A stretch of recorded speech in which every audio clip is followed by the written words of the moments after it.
এই যে বন্ধুরা, গুড আফটারনুন। ফুলকপি আছে, ফুলকপির ডাঁটা আর কুমড়ো টমেটো দিয়ে কাঁচা লঙ্কা দিয়ে চচ্চড়ি।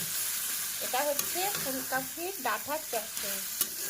ফুলকপির তরকারি আছে, হ্যাঁ ফুলকপির তরকারি করেছি, আর এই যে ডাঁটার চচ্চড়ি করছি।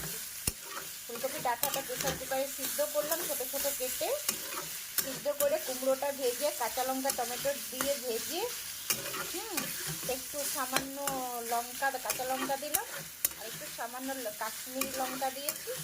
দিয়ে পরে মশলা কিছু দিইনি, মানে সর্ষে বাটা দিই, তো আমি অত সর্ষে বাটা তো খাই না, খুব কম খাই, রেয়ার। তার জন্য এটা ফুলকপির ডাঁটা দিয়ে আর কুমড়ো দিয়ে চচ্চড়ি, টমেটো আর কাঁচা লঙ্কা, বাস। আর একটু লঙ্কা গুঁড়ো, সামান্য কাশ্মীরি লঙ্কা, জাস্ট কালারটা করার জন্য, আর হলুদ নুন স্বাদ মতো।